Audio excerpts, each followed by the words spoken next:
the icing on the cake, which is crazy to think about. But to me, what's really special basketball is a team sport. We wouldn't be here, if our teams that we were a part of, our teammates, our people around us didn't help us and do our job and perform at the highest level. So to go together in a class with four guys, with three guys here. I still get mad when I miss shots and teardrops. So I was like, it's funny, like you watch games and like my dad, when he watch games, he's like a boxer. He's like, when we watch the game, I'm like, we can't do anything about this game. Right. Too late. It happens Like, already. it happens already. Yeah. But it was funny though to go through those feelings. Definitely. Dark. Yeah, just super excited, super anxious now. A little bit. The last few weeks were leading up to it. Now, I feel I'm so humble to be a part of it. So let's get this started. I know it's your show, dude, but I have a question right away. I have a question. I'm sorry. Do you realize that you're Hall of Famer? And if not, when do you think you're going to realize you're Hall of Famer? I think it's going to take a while to set in. I'm sure we all, right? My idol, and that's why I wear the number 9 because of Michael Jordan. At the time in Europe, you can only have numbers, for the 15, so you couldn't get 23. So I'll be pissed when I was a kid. I was like, why you can get 23? Why that rule only 4 to 15? I was like, I didn't understand that rule. I wanted 23. And so when he played in the Olympics and he had 9, I was like, oh, I'm gonna play with 9. Oh, you were Championship. I don't think you should be in the GOAT debate. Okay. Yeah, to me, what I would add to that is also, I think it's so much about the debating of who's the GOAT or who's, we have played in there are different eras. I think what we can be really proud of is that we raised the level and contributed for them to have the life and the opportunity that they've had. That's what I like. For you, is it weird, like as an American perspective, to go in the Hall of Fame with 3 Europeans? Like did you ever? I'm the minority of this table. like as you, not because I watched the documentary, the Redeem Team, and congrats to that. It was an unbelievable documentary. I really enjoyed it. Like. How you was good with it? I was great with it. I was so happy. That was my favorite part. Marketing. That was part of the marketing. To give my whole family a better life and try to make it. Yeah. Dirk? Well, I think at the beginning it's just the love for the sport, the love for the game, and you're excited and what. And other teams, everybody's got their own problems.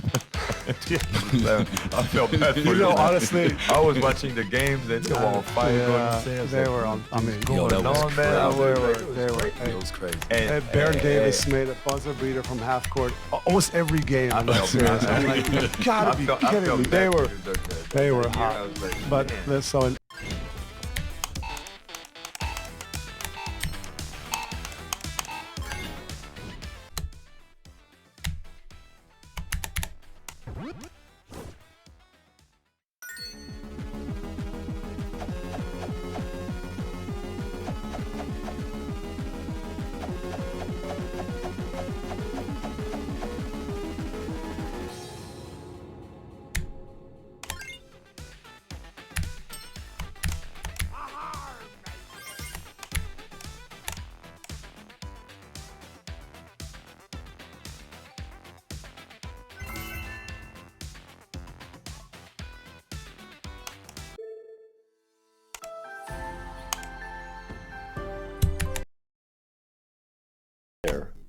If you get there with you and with Shaq, I got a shot. That's right. If we get there, we got a shot. If we get there, we got a shot. And we did have a cheer.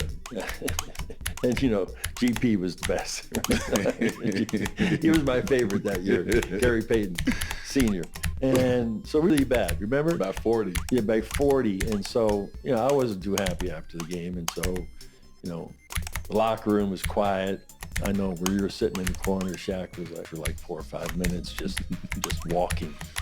Didn't say a word, just walking. And then Gary shouts out, he said, "Okay, coach, what we gonna do?" Right. Okay, what are we gonna do? Okay, and I yelled back at him, "Okay, what do you think we should do?" And then that next year, when we blitzed Detroit, Jay Will was 10 out of 11. We just had a great game. Might have softened us a little bit, And so we went to Dallas. We got wiped the first 2 games. Did not play well at all, and we're down 13 in the third quarter. But I always feel like, greatest image though. The greatest image is when I saw it miss. I knew we're winning a game. When I saw it miss and go way up, and you get the rebound, and then you threw it in the air. Everybody loves everybody. So it was our first great moment, really great moment of celebrating absolute recognition. Yeah. I don't know. Rise above it, which is what you did. In certain role players, I can remember I mentioned Jay Will in that game, but also when I mentioned Posey and Udonis and Shaq. They weren't role players, but they were significant players that had no fear. Yeah. At the end of the game, they didn't have any fear and to close it. And it's hard to close the game. It's hard to close the championship ring. That one right there, okay? And if you want to, zoom in on it, you can zoom in on it. But that championship ended up helping you really win a championship. So that was your year. Yeah. In 2006. Yeah. How do you muster it up? Like you've been in, your first coaching was in 81. I was born in 82, so that's been 42 years for you.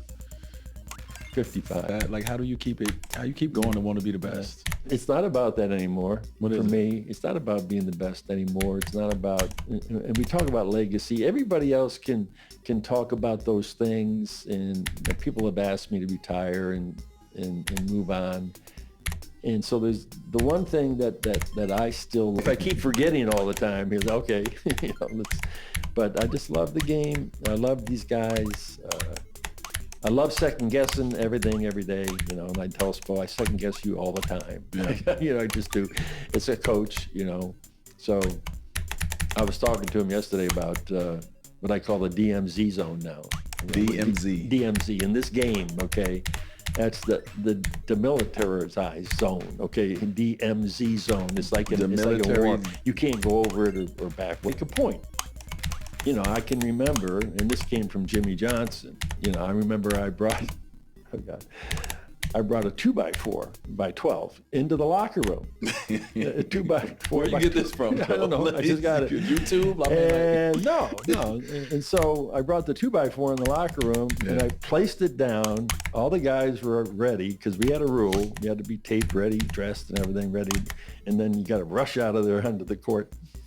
And so they all looked at the 2x4, and I got on the 2x4 and I walked across it without falling off it, balanced myself, walked right across it. Bigger than what it was. GQ magazine. I never tried to do any of that stuff until 88. So between 82 and 88, I never did anything commercial-wise, and then I did too much. I did too many things, even when I went on to New York. And that wasn't good because I think some of the players got upset that I was doing a lot of stuff and they weren't doing things, and so I stopped doing things. So we talked about that a lot in our meetings. You always would say, keep the main thing the main thing. When I start getting these endorsement